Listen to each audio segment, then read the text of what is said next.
세상의 변화에 휘둘리지 않는 능동적인 아이로 키우고 싶다. 인문교육의 대가 김종원 작가의 자녀 교육 결정판. 문해력, 창의력, 자기주도력을 깨우는 일일 일질문 수업. 10만 부모의 선택 김종원 작가 신작. 365일 아이의 문해력을 키우는 100가지 질문수로 대한민국의 필사와 낭독 열풍을 일으켰던 김종원 작가가 공부머리와 독서머리는 물론 문해력과 창의력을 폭발적으로 성장시키는 인문학 질문 교육의 구체적인 실천법을 체계화해 들어왔다. 소크라테스, 괴테, 다빈치 등 세계의 지성들을 공부하고 숱한 인문 고전을 탐독해온 그가 지난 수년간 치열하게 고민한 질문은 이것이다. 그들은 왜 그토록 세상에 호기심을 품고 의문을 제기하는 일을 멈추지 않았을까?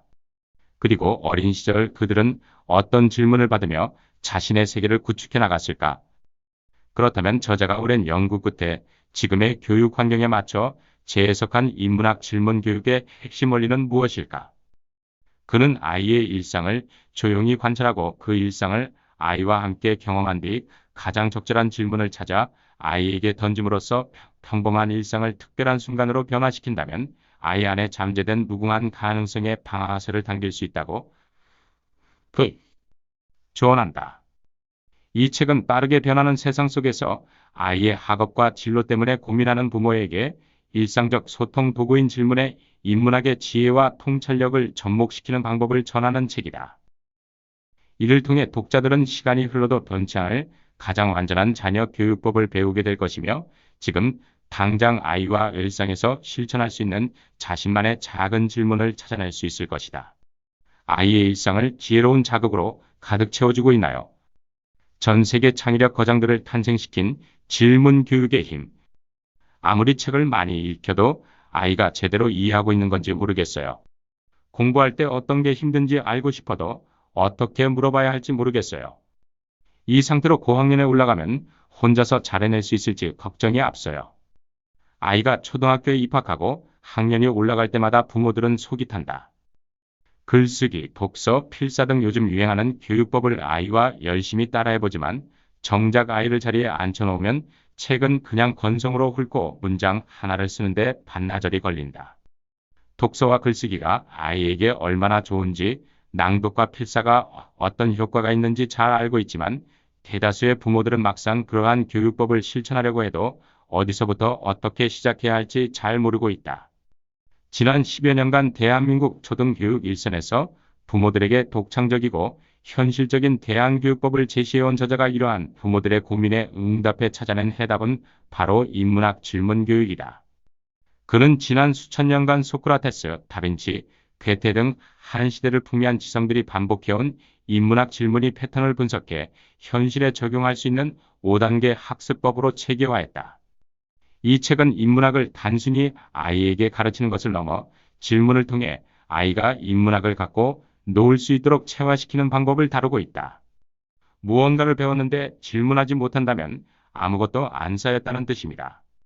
독서, 글쓰기, 말하기, 아이의 문해력을 완성하는 마지막 퍼즐은 바로 질문. 2015 개정 교육과정이 작년을 끝으로 초등학교 전 학년에 도입됐다. 수많은 교육 전문가가 지목하는 이번 교육과정의 핵심 역량은 단연 문해력이다. 문해력이란 단순한 독해 능력을 넘어 자신만의 언어로 읽고 쓰고 말할 수 있는 종합적인 역량을 뜻한다. 디지털 환경의 무방비 상태로 아이를 노출시키게 된 부모들은 혹시 우리 아이가 한글을 읽고 쓸 줄은 알지만 일상생활에서의 언어를 이해하고 활용하는 능력이 결여된 실질적 문맹이 되진 않을까 노심초사한다. 글을 제대로 읽지 못하고 설명을 제대로 듣지 못하고 자신의 생각을 언어화하는 게 두렵고 괴로운 아이가 공부를 즐거워하고 재미있어 할 리 없다.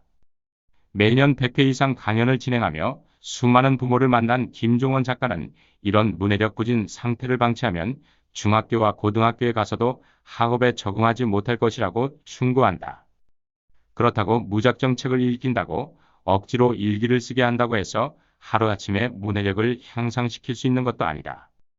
저자는 질문을 통한 아이와의 적절한 협의 없이 책을 많이 그리고 빨리 읽히는 건 아무런 의미가 없다고 말하면서 부모 스스로 어떤 책을 읽힐까? 라고 묻는 대신 아이에게 왜 책을 읽힐까? 우리 아이는 왜 책을 읽어야 할까? 라고 먼저 자문하라고 조언한다. 즉, 다독의 욕심을 버리고 아이와 부모가 함께 평안 한 권의 책을 날마다 읽으며 하루에 하나씩 아이가 스스로 책 속에서 질문을 찾아내 부모와 토론을 하며 책 한 권을 완전히 통째로 씹어먹을 때까지 반복하라는 것이다. 또한 질문을 주고받는 과정 없이 맹목적으로 책을 읽는 아이는 도중에 한 번도 멈추지 않고 마치 드라마를 보듯 독서를 할 것이라고 경고한다.